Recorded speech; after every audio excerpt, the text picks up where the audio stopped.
Request connection tayo ngayong araw mga boss ni Roland Bernabe. Sabi niya, paano boss set up ng 1 powered amplifier, 2 mid-high at 2 sub, 1 mixer. Ito na yung request mo boss. 1 powered amplifier, 1 mixer at 2 sub, 2 mid-high. Bali ang gagawin natin mga boss ay yung channel 1 ng ating amplifier ay 2 sub yung iloload natin dyan. Tapos yung channel 2 ng ating powered amplifier is 2 mid-high. Ito yung mga connector na gagamitin natin mga boss. TL to XLR. At ito yung para sa ating min out mga boss at patungo sa ating amplifier. At ito naman yung cord na 3.5mm para sa ating cellphone, 2 RCA para sa ating audio. Una natin gagawin mga boss, dito tayo sa ating mixer. Yan, min out. Ito yung gagamitin natin na kable PL left and right, kasi PL yung gamit ng min out ng ating mixer. Yan. Yung kabilang dulo mga boss, itong XLR, ito yung mag-i-input dito sa ating amplifier, powered na amplifier. Yan. Tingnan mo sa likod ng iyong amplifier boss kung nakaset ba siya sa stereo. Yan, may tatlo kasing mode yan sa kanyang operation. May bridge, parallel at mode stereo. Set mo sa stereo para sa ating dalawang channel na connection. Yan, saksak natin dyan yung galing sa ating mixer, galing sa ating main out ng ating mixer, channel 1 at channel 2. Yan, ganyan lang mga boss yung connection galing sa ating mixer to powered na amplifier. Ito yung nakaload sa ating amplifier mga boss.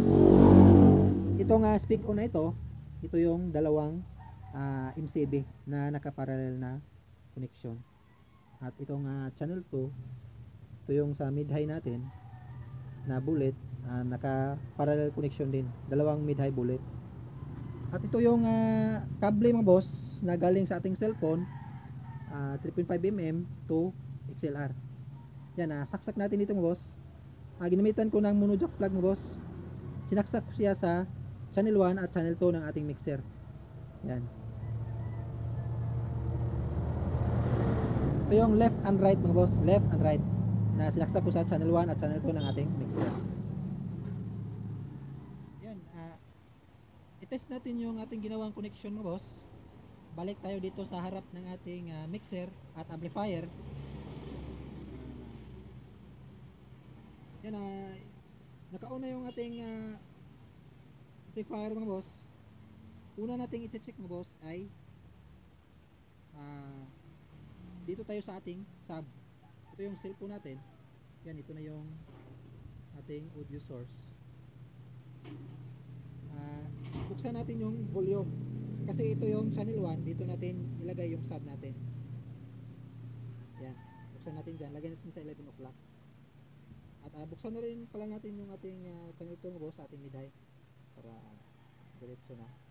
Yan, yung channel 1 mga boss, itong dito natin nilagay yung pula natin na RCA sa channel 1. Dahil ito yung sub natin, pihitin natin ito sa left channel. Yan. At yung kanyang tone control is buksan lang natin is itong base nya. Yung mid at high ay i-off na natin kasi ito yung base natin, para wala talaga siyang makapasok na mid at high. Meron man, kunti na lang. Yan, test natin mga boss. Buksan pala natin itong ating main volume. Yan, ito yung sub natin. Yan boss. Yan ang tulog nating base mga boss.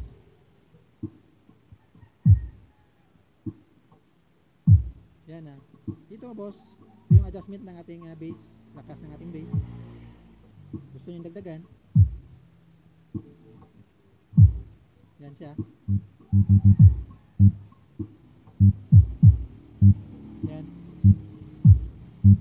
off natin yung base mga boss. Dito naman tayo sa channel 2 ng ating mixer, dahil dito natin nilagay yung puti na RCA. Yan, Dahil dito pinihit natin sa left mga boss para sa ating sub, pihitin naman natin ito sa right para sa ating mid high.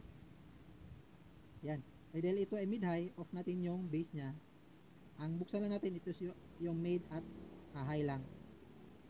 Wag natin kahit lagyan ng kunti mga boss, wag lang yun ng lakasan kasi baka mapasukan ng base yung mid natin at high. Kunti lang, ganyan. Yan, volume natin yung mid high natin boss. Yan. Yan yung tunog nating mid high mga boss. Ganyan yung paghiwalayin yung sub at mid high mga boss. Yan, hanapin natin. Ito yung mid nya. Control.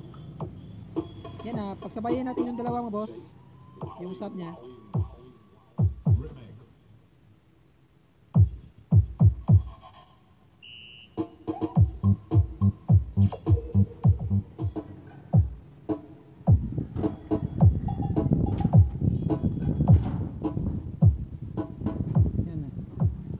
Dito kasi boss, pag nakagitna kasi itong pan o balance, yan,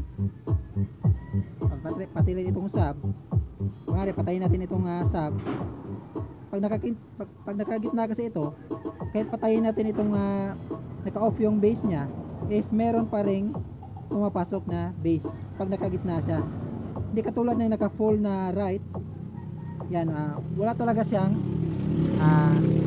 sub na pumapasok pag nakapihit ng right ito, kasi sa right naka full talaga siya na mid at high. Yan, tingnan nyo boss. Yan. Meron man siya pero konti lang. Pag in-off natin yan, wala na talaga siyang sub, pero pag nilagay natin yan sa gitna, yan, may sub na siyang pumapasok. Wala na. Dito naman sa sub, yan, pag nilagay natin yan sa gitna, is may mid siya na pumapasok sa ating sub. Dapat lagay natin siya sa right, sa left. Yan, puro sub na lang talaga yung maririnig natin. Yan, pakinggan nyo boss, lagay natin sa gitna.